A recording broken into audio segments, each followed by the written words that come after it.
보기만 해도 절로 마음이 풍성해지는 수확의 계절.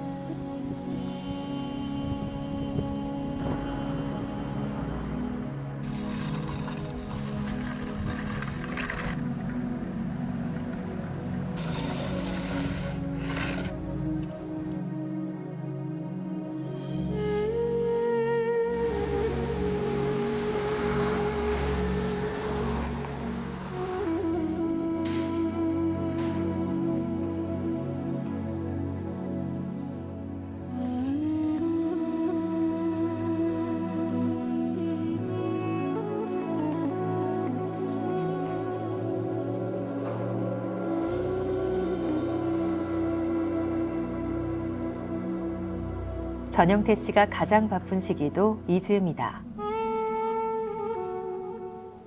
추수가 끝난 벼의 품종을 꼼꼼히 살펴보는 전 씨의 모습에서 전문가로서의 면모가 엿보인다.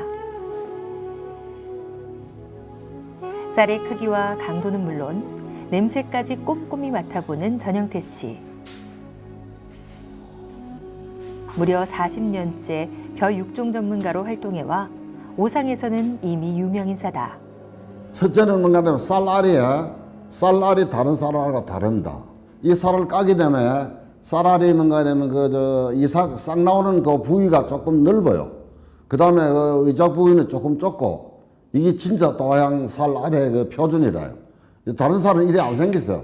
이게 하나 척점이고, 그 다음 둘째는 이 밥을 해놓으면 향내가 나오고, 그 다음 식은 밥도 뚜껑만 열면 향내가 나오고, 그 다음에 뭔가 되면 아주 밥맛이 좋죠. 다른 쌀하고 다릅니다. 밥맛이 특별히 다르죠.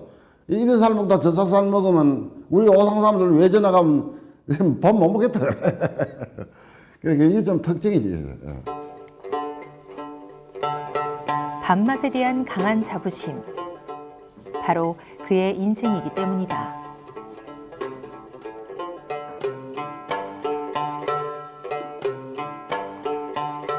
6살의 나이에 고향을 떠나온 소녀는 지금의 모습을 상상이나 했을까? 그때 나도 한국에서 6살 때 건너왔지만, 그때 모산에 건너왔다면 중국으로. 그래가지고 좋은 사람들이 와서 계단하고 뭐 토지를 다 개간해가지고 다 이래 했지. 근데 지금은 이제는 바꿔졌어. 이제는 또 허이시나 다 갚으려.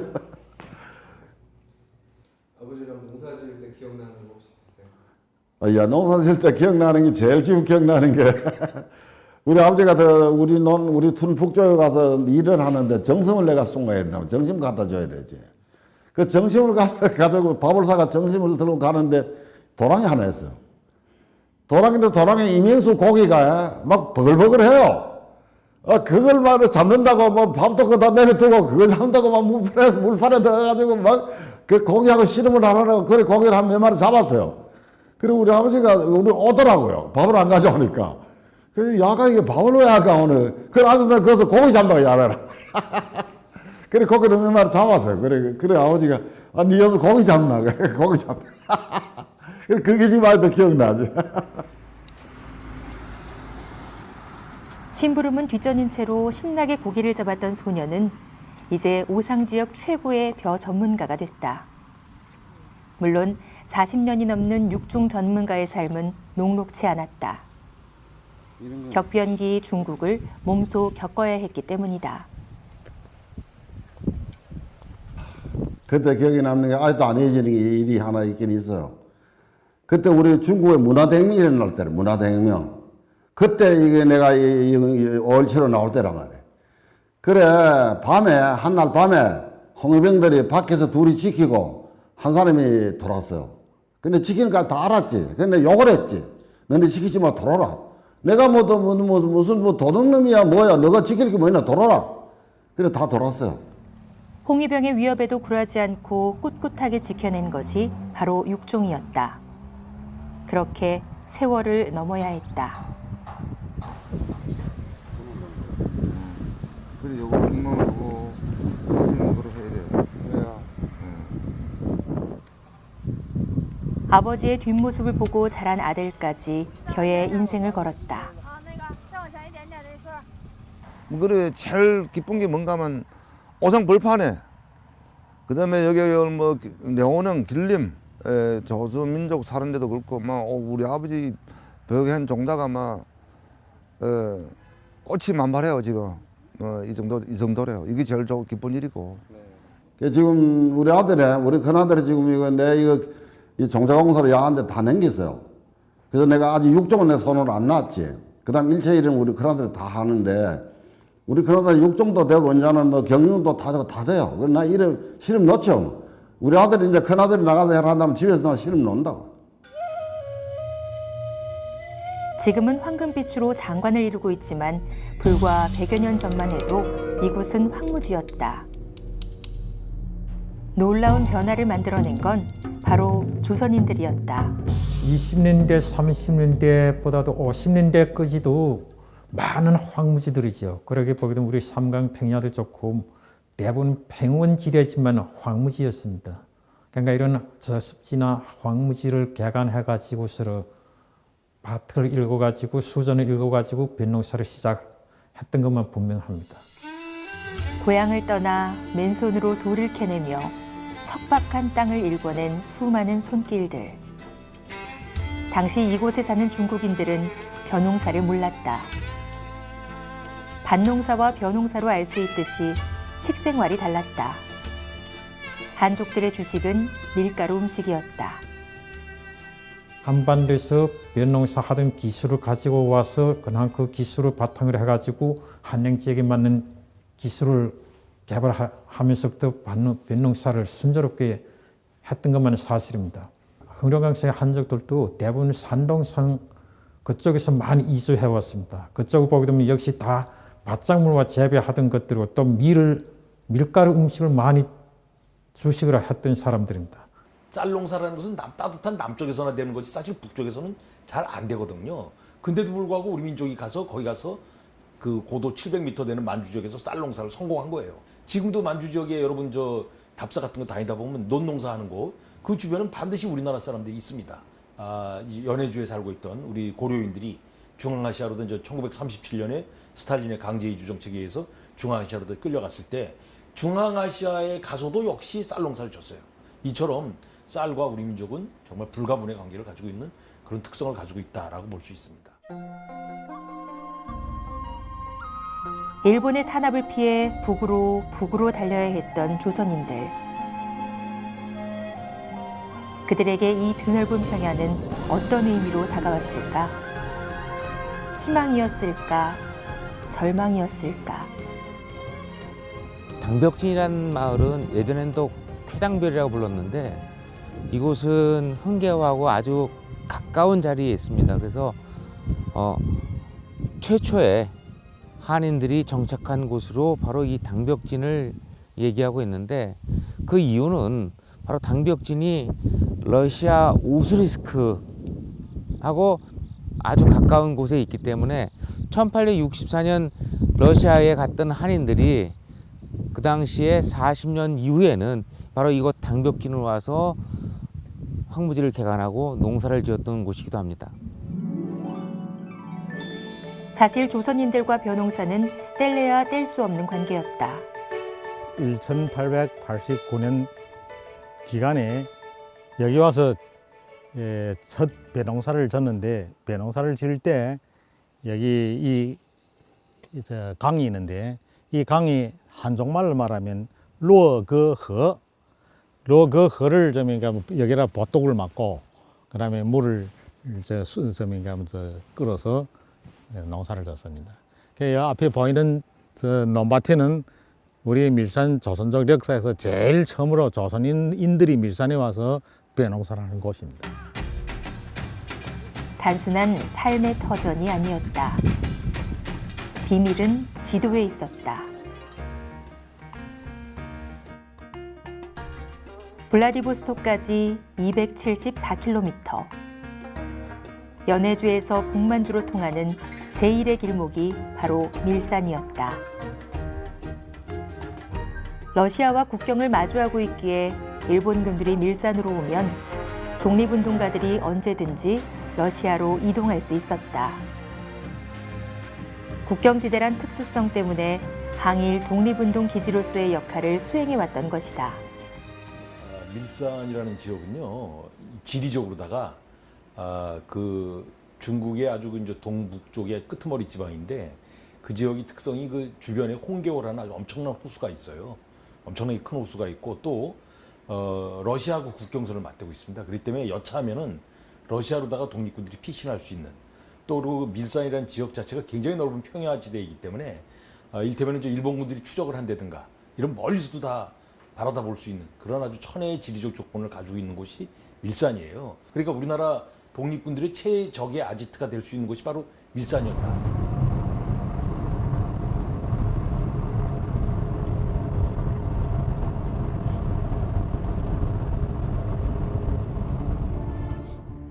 조선인이 최초로 이주한 마을 한흥동.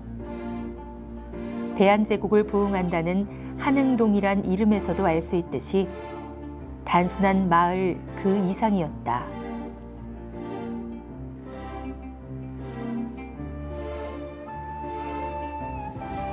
(2005년부터) 중국 동북 지역의 독립운동 유적지를 찾아다닌 김주용 교수는 이곳에서 익숙한 인연을 다시 만났다. 네, 맹시장님. 기쁩니다. 반갑습니다. 오랜만에 뵙겠습니다. 잘 지내셨죠? 네, 네, 시장님 여기가 한흥동 예토잖아요. 맞습니다.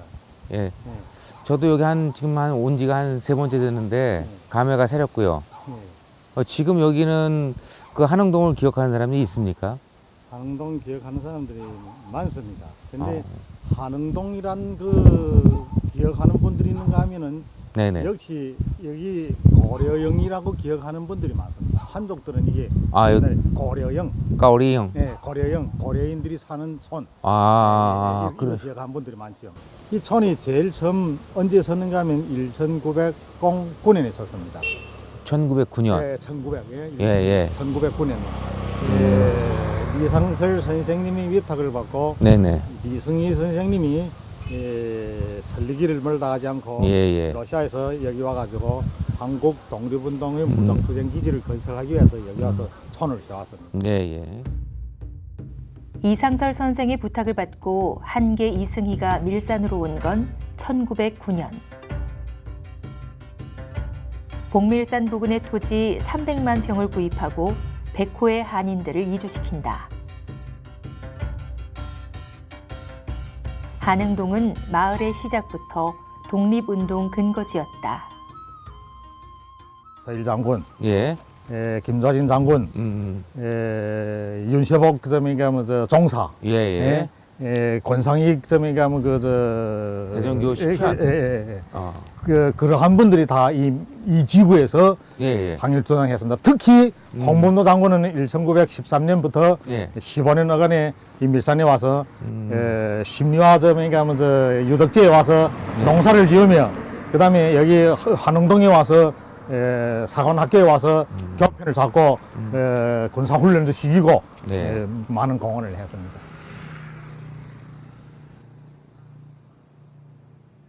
백여 년이 흐른 지금 당시의 모습은 오간데 없다.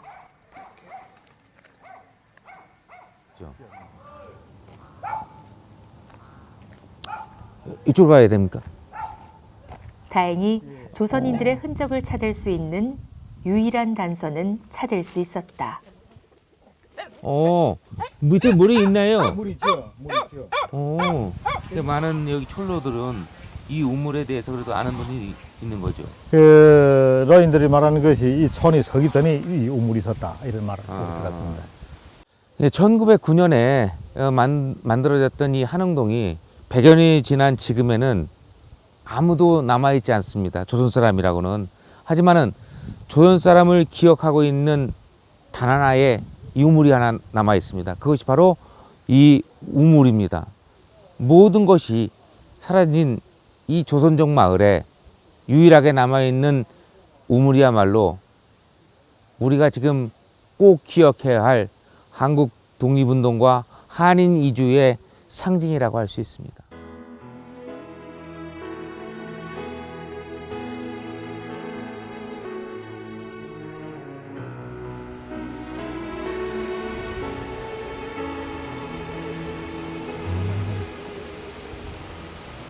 지금 가시는 곳이 저희가 지금 가는 곳은 밀산 심리와 항일 기념비를 찾으러 갑니다. 지금 이쪽으로 올라오시죠. 이곳은 김성무가 밀산에서 활동했던 항일을 기념하기 위해서 세웠던 기념비입니다.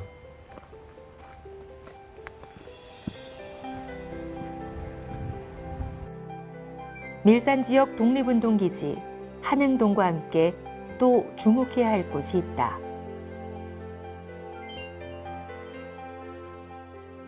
심리화라는 글뜻은 말 그대로 와자가 지금 습지라는 뜻입니다. 그래서 물은 있지만은 황무지였고, 그래서 황무지를 대척하기 위해서 가장 중요했던 자원이 바로 이 벼농사, 수전이었던 것이죠. 그래서 이곳에서 한국 당시 조선 농민들은 수전을 개발해서 벼농사를 지으면서 독립군을 양성했고, 독립군에 필요한 독립군 자금도 이곳에서 만들어냈던 것입니다.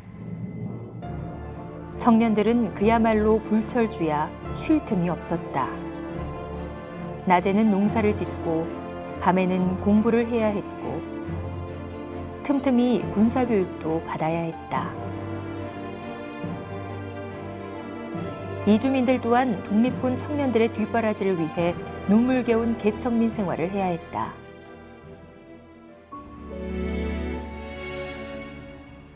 백여 년 전 조선인들의 고달픈 삶을 위로하는 건 잡초만이 무성한 기념비.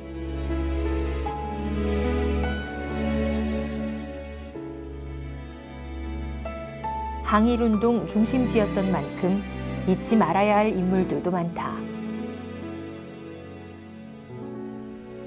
대종교인으로 독립운동에 앞장섰던 백포 서일 총재도 그중 한 명이다.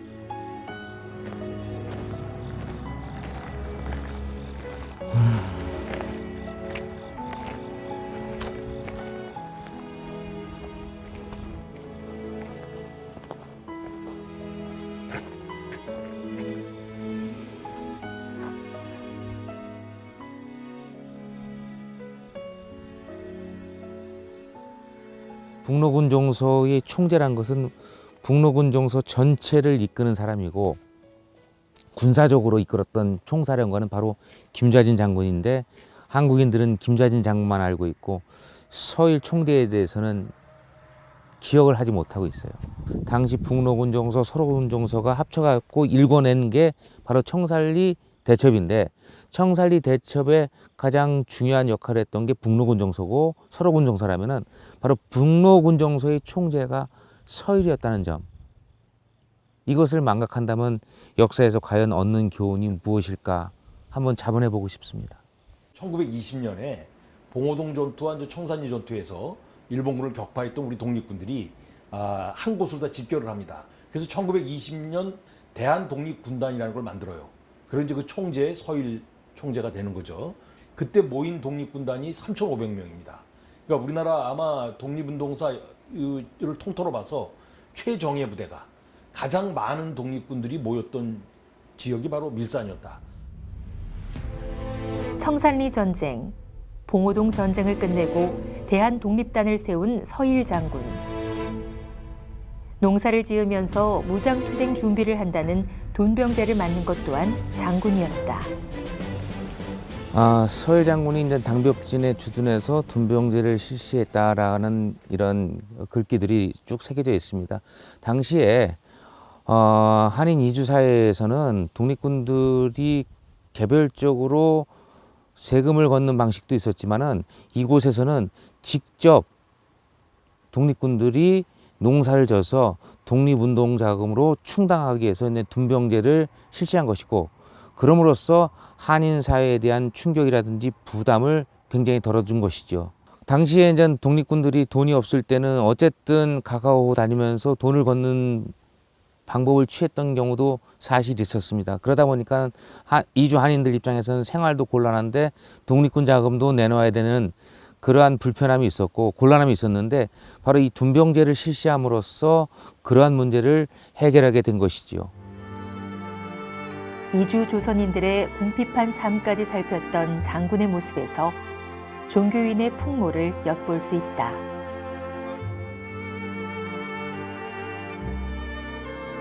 끝없이 펼쳐지는 광활한 평야. 이곳에서 우리는 잊지 말아야 할, 꼭 기억해야 할 인물을 찾아 나섰다. 홍범도 수로 혹시 아세요? 네? 홍범도. 홍범도? 네. 그런 거? 지난 배那块儿，晒的那个韩国的纪念碑啊， 아세요? 韩国的纪念碑啊那儿。啊，小哥，你上来，朴哥那个阿达修那纪念碑，那个显主人那个韩国修的纪念碑，你知道吧？你他说显着话，我不明白呀。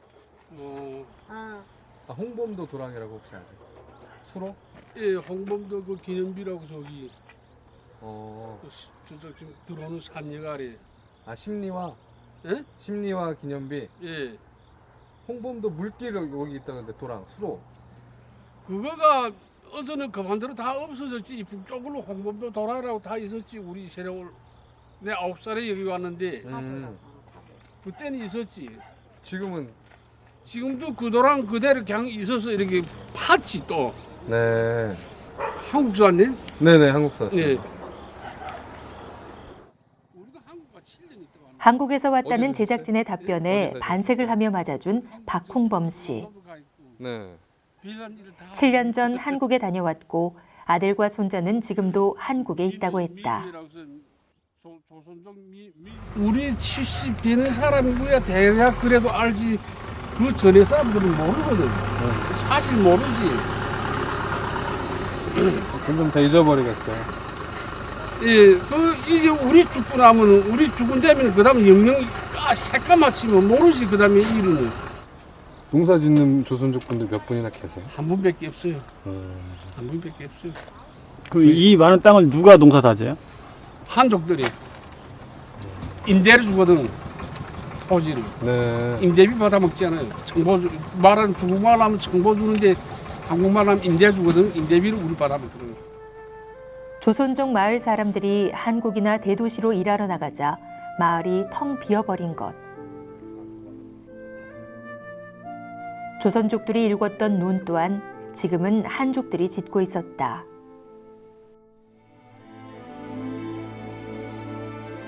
아쉬움을 뒤로 한 채 홍범도 도랑을 찾아 나섰다. 홍범도 장군이 의병들과 함께 벼농사를 짓기 위해 도랑을 만들어 놓은 홍범도 도랑.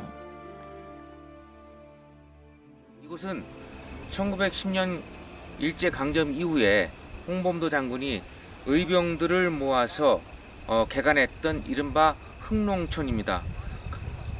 수전을 개간하기 위해서 필요한 것은 물이지요. 그래서 그 물을 끌어들이기 위해서 이제 수로를 만들었는데 지금도 이곳에 있는 사람들은 이 수로를 갖다가 홍범도 고랑이라고 합니다.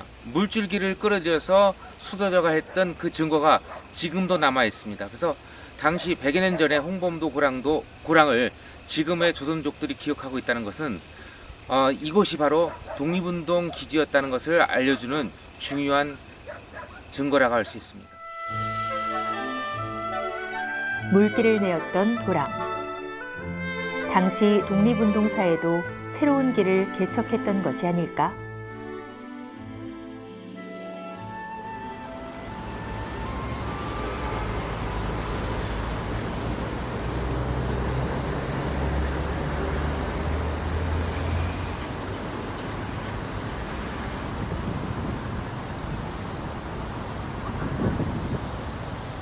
东北地区建立由中国共产党创建并指挥的人民抗日武装。经过2年多的努力，中共满洲省委在南满、东满、吉东、北满地区建立了16支反日游击队。南满地区主要是像延吉、磐石、安图、海龙反日游击队活动在该地区。东满地区指的是东北抗日救国游击队、宁安、汪清、珲春等游击队活动在该地区。吉东指的是原吉林省东部，也就是现在的牡丹江、黑龙江省牡丹江一带，像饶河、密山都游击队活动在该区域。 이곳은 일제 강점기 당시 중국 헤이룽장성 일대에서 일본 관농군과 위만군의 정면으로 맞서 싸우다 순국한 항일 열사 100여 명의 유물과 영정, 모형들을 진열한 곳이다. 1910년, 20년대에 우리 밀산 지구에서 많은 한국 독립운동가들이 와서 여기 와 기지를 세우고 촌을 세우고 많은 분들이 와서 여기서 그런 사업을, 항일 사업을 했지요. 그 영향이 우리 중국 항일 운동이 벌리되니까 그 역량이 다 어디 밀 넘어가는가 하면 항일 투쟁이 넘어오고, 그 다음에 집집마다 항일하고 나라를 찾고, 항일해야만 나라를 찾는다, 이러한 점이 지도 사상에서 우리 조선인들이 다 적극적으로 나섰습니다. 항일연군이 그때 7개 군이 있습니다. 동북 항일연군. 7개 군 가운데 절반 좀 넘는 사람이 그 조선족들이었어. 인구 비례를 하면 이거는 상당히 엄청나죠. 그 한족이나 다른 민족이 훨씬 더 이제 뭐 우리보다 10배로 더 많지만은 그 이 항일 운동에 이제 나선 그 조선족들이 상당히 많았다는 그 얘기입니다. 흑룡강성 영안시 발해진. 목단강 상류에 위치한 이곳은 옛 발해의 도성이 있던 곳이다. 1930년대 이후 조선인 집중촌이 된 이유 또한 벼농사였다. 그리고 벼농사의 시작은 이 낡은 집에서 시작된다.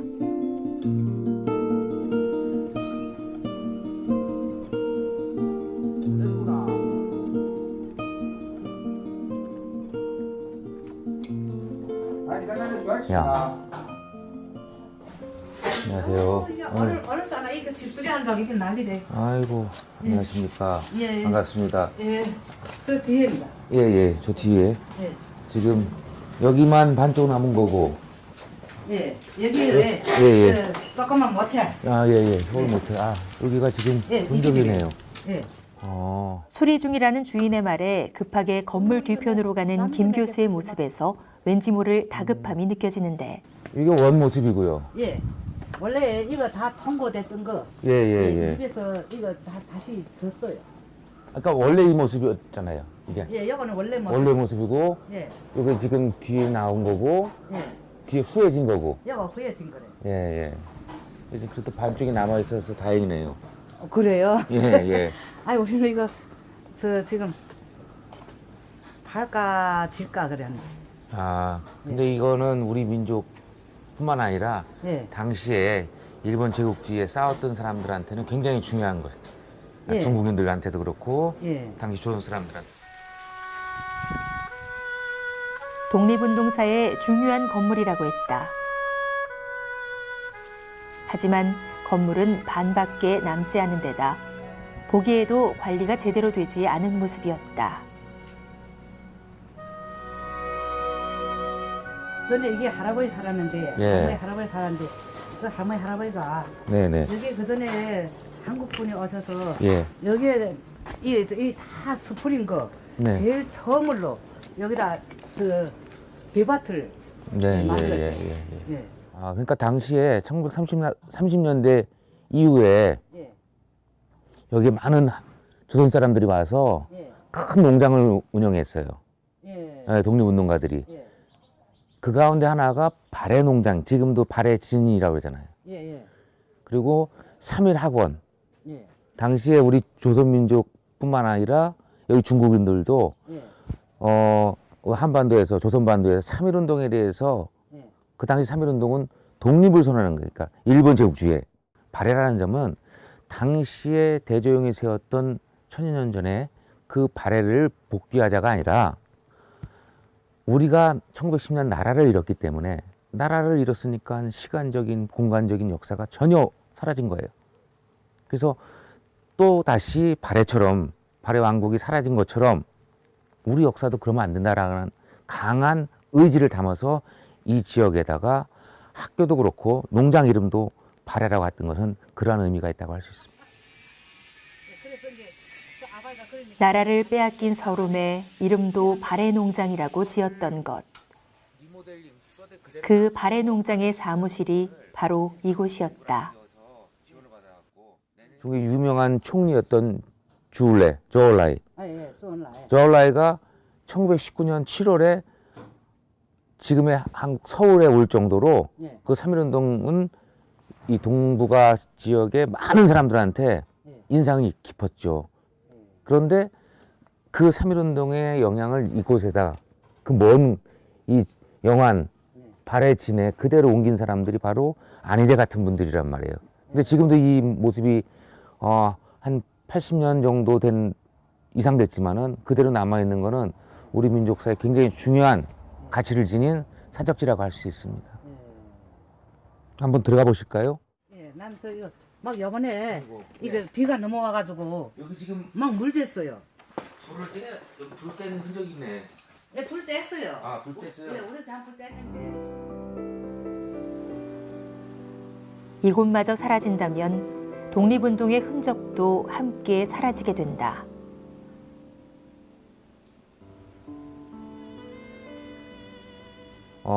당시 백산 안희재라는 분이 그냥 독립운동가가 아니라 1942년에 여기서 돌아가시거든요. 여기 목단강 지역 액화 감옥에서 일본 사람한테 잡혀가지고.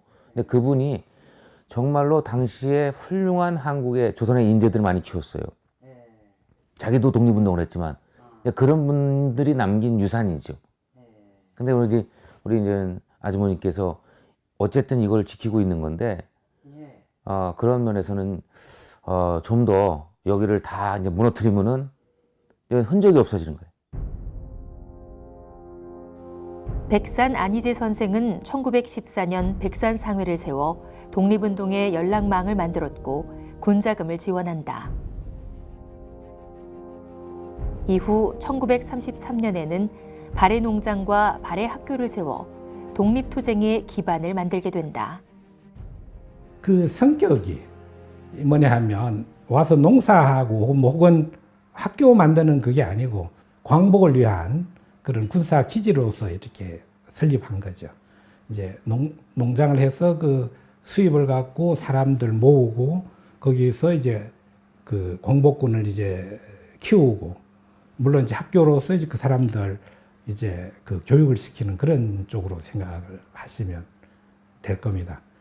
안희재가 그 목단강 그 지역에서 상당히 많은 그런 그 자장 농창제라는 걸 실시했어요. 이게 뭐냐면은 농민들에게 쌀을 그냥 영토를 그냥 주는 게 아니라 영토를 줘서 거기서 이제 경작을 해갖고 수확의 반은 지세로다 내는 겁니다.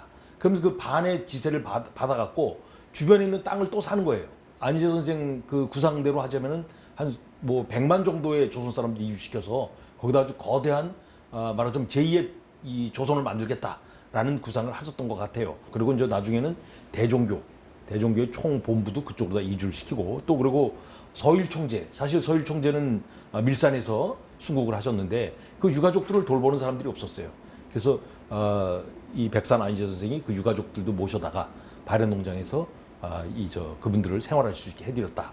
그러니까 발해 농장이라는 것은 만주 지역에 있는 우리나라 독립군의 또 다른 진짜 독립군 병창기지 역할을 했던 현장이다라고 볼 수 있습니다.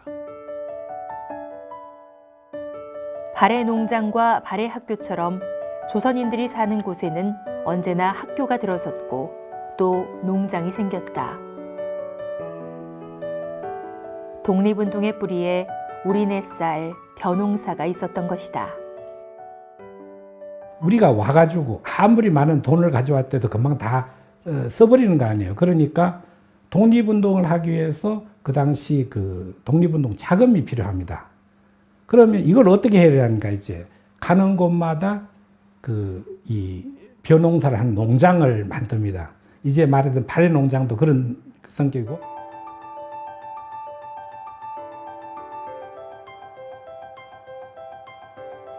벼농사와 독립운동은 필수 불가결의 조건이었다.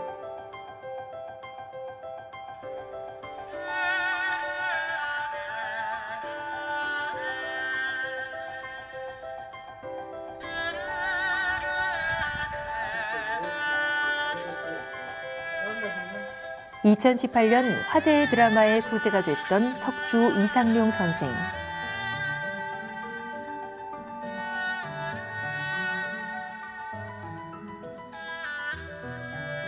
독립운동의 시작은 99칸의 대저택 임청각을 처분하고 만주 무장투쟁의 토대를 마련하는 것이었다.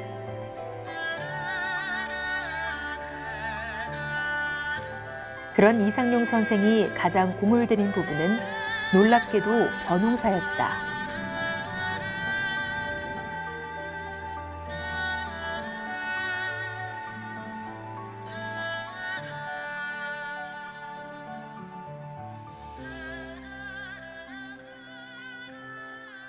벼농사는 주로 이제 독립운동의 자금 조달을 위해서 벼농사가 되었고, 또 그럼으로써 이제 동북 지역 개간의 그 개척에 상당히 많은 또 도움이 되는 거죠.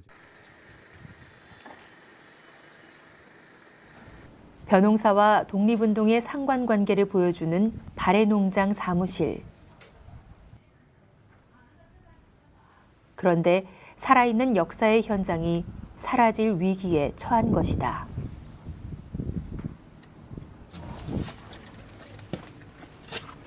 곰팡이 완전히 곰팡이 좀 다 무너져 버렸네.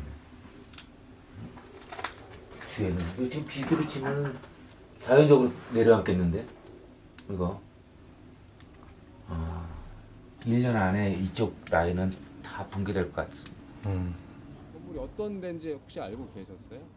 몰랐어요. 2007년에 이 집을 샀는데 그래서 이걸 허물고 모텔을 좀 짓자고 저래 3층 재가지고 이걸 좀 멋있게 하자고 지금 샀는데, 예, 저 다른 일이 바빠서 이거 못하고 지금 명예범에 하려고요. 예. 아무도 기억할 수 없게 이곳이 사라질지도 모른다.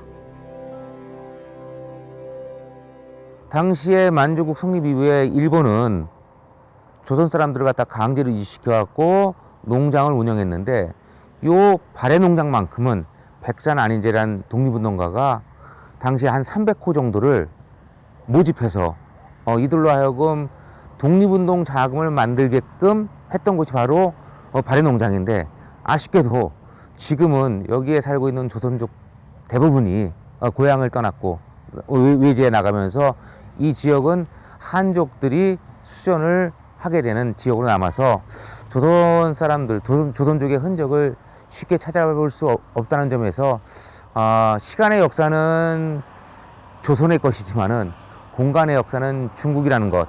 그래서 그런 면에서 우리가 시간과 공간의 역사를 공유하는 것도 동아시아 평화를 위해서는 어떨까 하는 생각이 들었습니다. 지금은 수확을 기다리는 황금빛 물결이 넘실대고 있지만 애초 중국 동북 지역에는 논 한마직이 없었다. 무에서 유를 만든 것이다.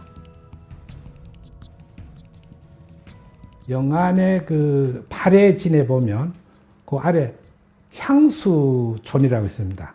향수촌에서 그 직접 거기서 개간을 수정 개간을 하는데, 그 지역에 가면 옛날에 그 경박호에 그 화산 폭발해서 화산 용암이 밑에 깔렸는데 그 위에 이제 먼지들이 나와 이렇게 이제 두껍게 쌓여서 거기에다가 논을 풀었어요.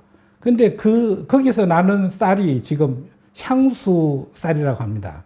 그게 중국에서 지금 최고 이제 한 킬로그램이 얼마인지 알아요? 중국 돈 200원입니다. 이거는 상상도 못해. 지금 우리가 보통 말해서 킬로그램당 뭐 중국 돈으로 10원, 20원 정도면 20원이 하면 좀 비싸다고 하는데 그게 200원이 됩니다. 그게 이제 중국에서 제1 쌀이라고 그렇게 얘기하는데, 그게 이제 그 백산이 개척한 그 땅.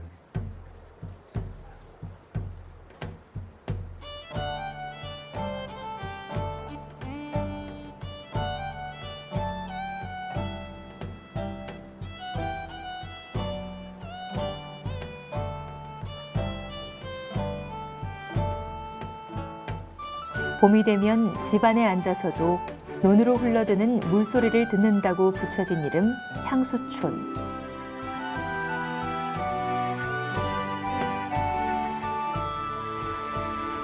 독립운동의 흔적은 하나둘 사라져가지만 땅은 그 시간을 기억하고 있다.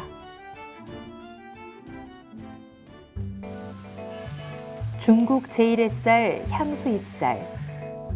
인민대회당 연회용 잎쌀로 인기가 높다. 쌀 테마파크를 만들었을 만큼 지역민들의 자부심이 대단하다. 무엇보다 이곳 쌀의 비밀은 땅에 있다.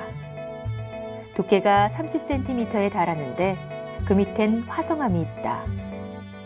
낮에 열 에너지를 흡수한 덕분에 일반 논바닥 온도보다 2, 3도 높다.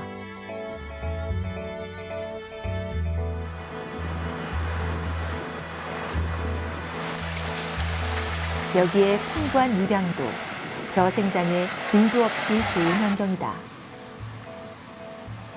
그러니까 흥룡강성의 해발고가 낮은 곳들은 대부분 저습지나 황무지입니다. 특히 우리 삼강 평야, 그다음 밀산 그쪽에 가보게 되면 동북 지역, 동부 지역, 동북부 지역 이 지역은 대부분 저습지였습니다. 그렇다 보면 아마 샤바티였을 겁니다. 그리고 또 우리 저쪽 서북쪽은 언덕들이 많은 그런 곳들이고, 그러니까 그쪽에는 수전을 일구기가 힘들었고요. 그러니까 그쪽은 또 산림이 많았던 겁니다. 그러니까 그런 나무를 파헤치고 밭을 일군 겁니다. 1차 세계대전이 끝나자 곡물 가격이 급등하면서 수전, 벼농사에 대한 관심이 높아진다. 일본인들은 동북 지역의 토지를 대량 약탈하는데 이때 조선인들을 대거 고용해 수전 개발에 나선다.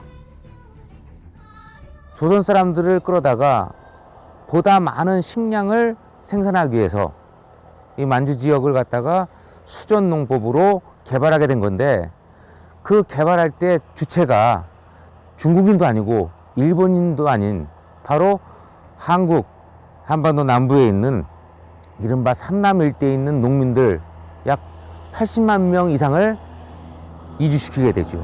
그들로 하여금 전 동북에 수전 개발을 본격적으로 시작하게 되는 게 바로 1932년부터라는 것이죠. 예. 고향을 떠난 조선인들에게 일본의 침탈은 끝이 없었다. 영구라는데, 인코라는데 안전농촌인데, 그 당시에 안전농촌의 1인당 하루 생활비가 도쿄 감옥, 일본 동경 감옥의 죄수 생활비보다 적었다는 비교 분석도 있습니다. 그 정도로 당시 조선인들의 처우는 형편없다고 해도 과언이 아닙니다. 모진 세월에도 조선인들은 꺾이지 않았다. 삶도 나라도 빼앗길 수 없었다. 중국인들의 눈에도 조선인들의 삶은 위대함 자체였다. 항일전쟁이 끝나고 광복이 되고 그 다음에 이제 왜 절반 정도 되는 사람이 조국으로 안 돌아왔느냐, 위상이 높았기 때문에. 그 45년 투항한 다음에 연변 지역하고 이제 갔던 그 목단강 지역 있잖아요. 그쪽에 대부분 이제 조선족들이 많았는데 중국 국적에 가입한다는 그런 그게 없이 외국 거류민으로 인정하면서도 토지를 줍니다. 조선족들에게. 위상이 높기 때문에 유엔 가면 반일운동 열심히 했으니까 정권이 수립되면서 물론 조선족들도 많이 그 참정을 했지만은 그러한 원인 때문에 조선족들이 토지를 나눠줍니다. 그 한족이나 다른 민족 똑같이 그렇게 토지를 줘요. 이게 이제 그 당시 위상이 높았다는 얘기고. 조선인들이 있는 곳에는 벽꽃이 있었고 독립운동이 있었다. 그리고 언제나 학교가 있었다.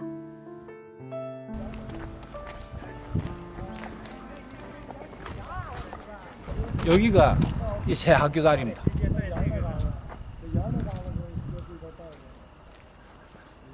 새 학교를 다 뚫어가지고 이 기초가 이렇게 남았지. 아, 흔적은 남아 있네요. 흔적이 남았지. 이 기초를 집 기초를 3m를 팠어요. 다 드러냈어요. 드러내가지고 밑으로부터 쌓아 올라갔습니다. 그렇기 때문에 이 기초가 아주 든든하게 자란 학교인데, 이게 딱 옛날 학교 자리입니다. 지금도 우리나라의 교육열은 유명하지만 당시 조선인들의 교육열은 상상 이상이었다. 나라를 빼앗긴 원인을 조선 백성들의 무지에서 찾았기 때문이었다. 1937년도에 발해진 조선학교가 건립됐어요. 그때 이름은 발해진 보통 소학교라는지 전살 거듭하고, 그리고 그때 당시 건물은 처갓집이랬어요.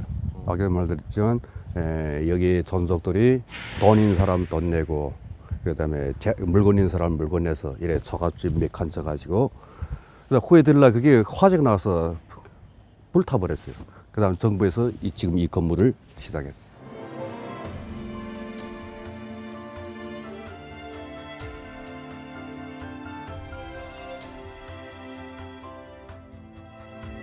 교육에 대한 열망으로 백산 안희제와 십시일반 돈을 마련한 조선인들에 의해 시작된 발해 보통학교.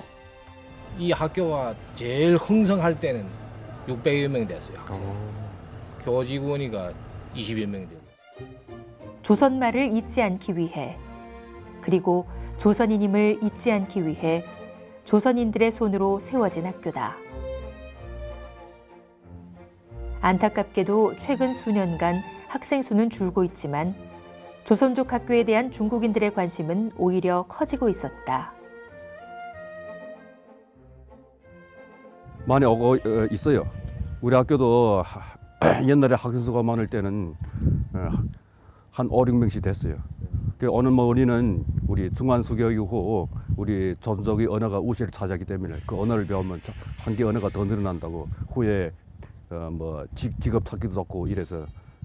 사회가 한족 사회니까 주위 환경이 다 한족말만 하지, 공부를 하지 않고 그 출시가 없단 말입니다. 그리고 공부를 잘해야만, 대학을 가야만 출시가 있으니까 그 길을 쓰고 학부형들도 공부를 시키고, 또 옛날부터 부모들이 자기 문화지식이 없으니까 남이 업신여김을 당하고 그런 고통을 겪은 적이 있으니까 공부를 시켰죠.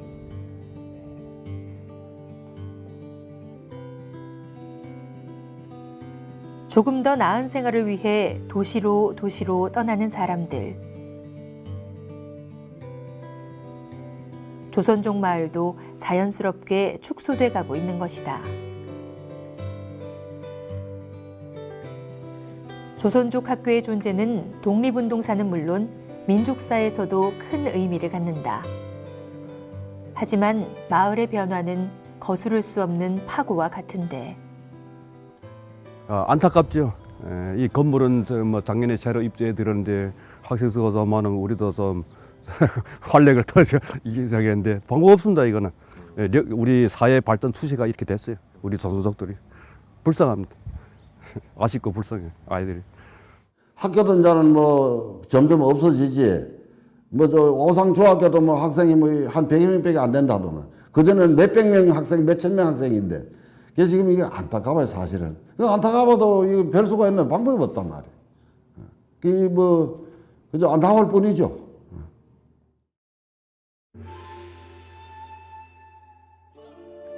중국 흑룡강성의 성도 하얼빈. 이곳은 우리 독립운동사에서 결코 잊을 수 없는 공간이다.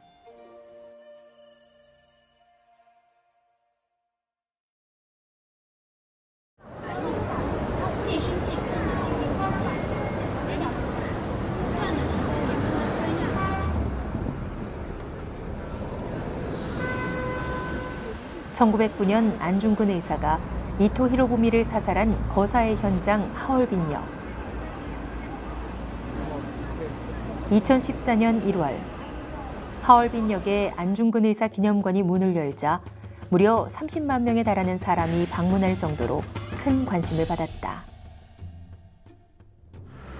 그런데 지금 이곳엔 안중근 의사 기념관이 없다. 하얼빈 역사가 대대적인 개 증축을 하면서 기념관도 철거된 것이다. 개관 3년 만이었다.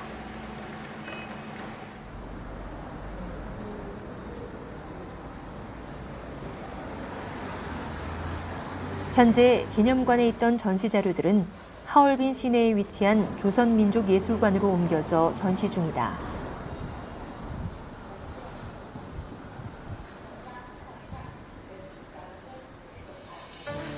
안중근 의사가 하얼빈에 머문 건 단 11일. 이곳에서 의거를 준비했다. 그 짧은 시간에 독립운동사에 큰 획을 그은 안중근 의사.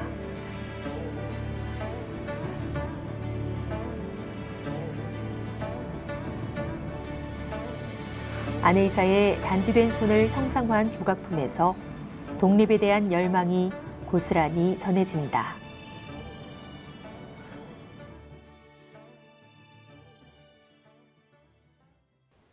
무장 독립운동기지였던 밀산.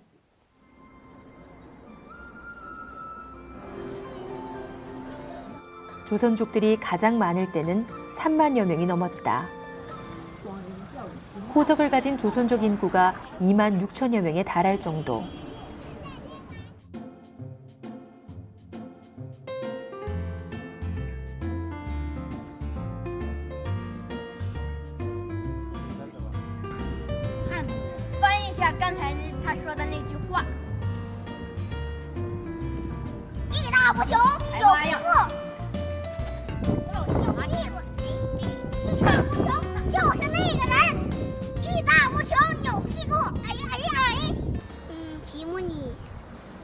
지문이에요?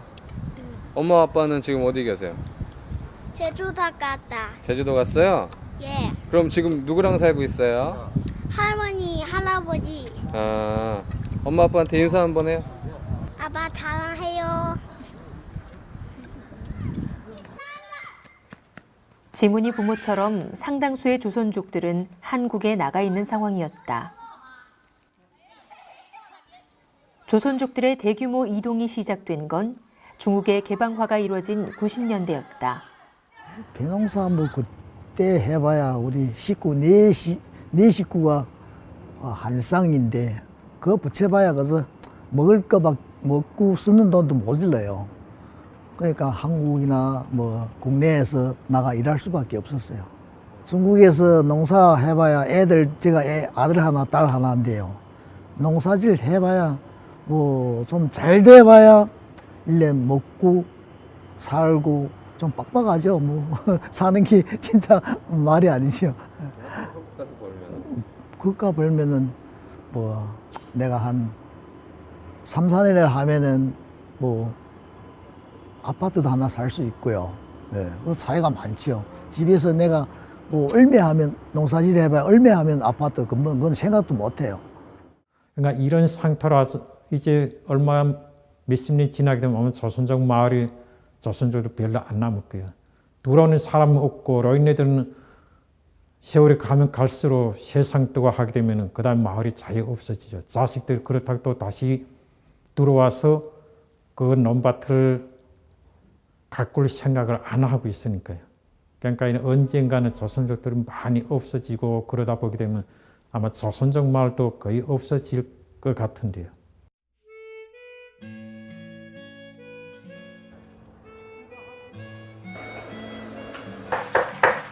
평생 살아온 조선족 마을을 떠나 딸을 따라 해방촌에 살고 있는 박영화 할머니. 네, 안녕하세요.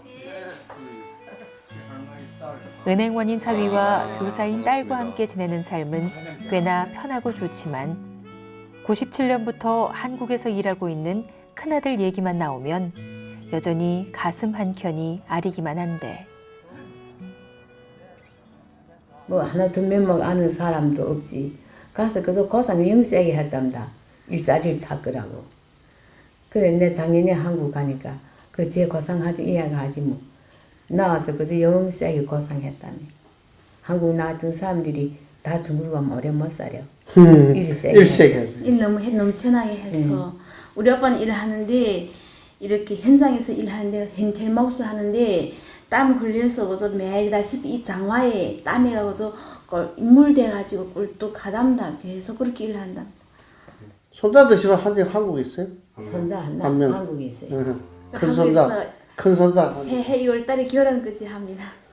2월 10 2월 결혼식. 10일 네, 다 같이 가기로 약속했습니다.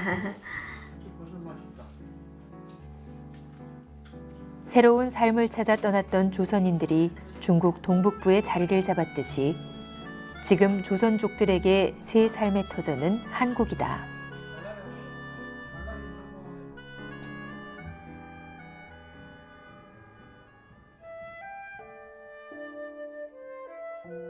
해방 때까지 만주에 살았던 약 200여만 명의 조선족들은 해방되고 나서도 약 100만 명은 이곳 중국 동북지방 만주에 남아 있었습니다. 자신들이 10여 년 동안 또는 20여 년 동안 읽었던 경작지를 모두 놓아놓고 한반도로 돌아가기란 쉽지 않았습니다. 사람은 누구나 조국이 있고 모국이 있는데 그들이 돌아가지 못한 이유 중에 하나는 바로 땅이었던 것입니다. 자신의 땀방울을 한 방울 한 방울 흘렸던 그 기억들, 또 그 경작지 역시 주인의 발소리를 듣고 별을 생산해냈고 별을 경작해냈던 그 기억들. 사람과 땅은 당시에 뗄래야 뗄 수 없는 관계였던 것입니다. 먹고 살기 위해 고향을 떠났고 땅을 떠날 수 없어 타향에 남아야 했던 사람들. 벼는 곧 조선인, 조선족의 모든 것이었다. 흥룡강성에서 초창기에, 그러니까 저희들이 1949년대 건국돼서부터 현재까지 초창기에는 60년대, 70년대, 80년대, 90년대까지 조선족 벼 전문가들 아주 많았습니다. 그래서 그 가운데 조선족 전문가들이 육성한 품종들이 당시에 많이 보급됐고요. 중국 동북부 지방에 처음으로 벼농사를 도입했던 조선인들. 하지만 1990년대 들어서면서 더 큰 꿈을 향해 한국이나 중국 대도시로 향한다. 자연스럽게 조선족과 벼농사도 멀어질 수밖에 없는 구조. 다행스럽게도 육종 전문가 전영태 씨는 아들 전창목 씨가 가업을 잇고 있다. 안타깝죠. 이게 정말 안타까워요. 내가 항상 그전에도 말했지만은 안타까운 일이 중국의 조선족들은 개방하기 전까지만 해도 공로가 대단합니다. 왜 공로가 큰가?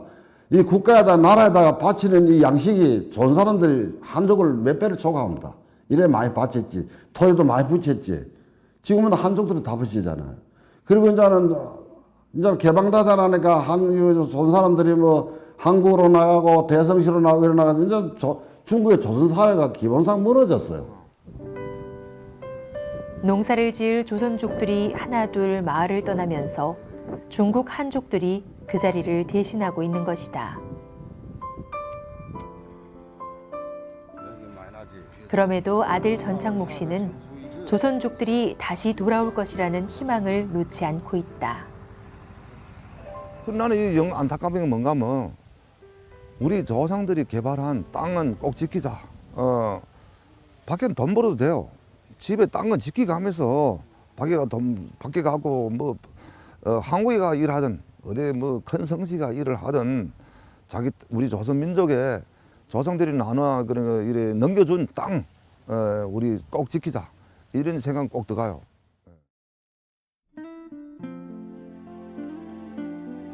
조선족들은 스스로를 일컬어 물올이라고 불렀다. 그물 같은 물길을 따라다니는 물올이.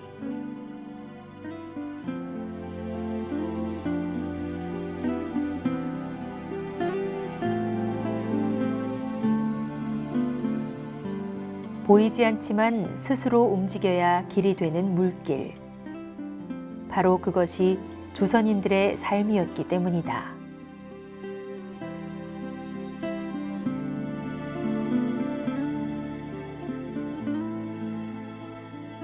광활한 대지 위에 새겨진 독립의 역사와 정신. 땅은 지금도 기억하고 있다.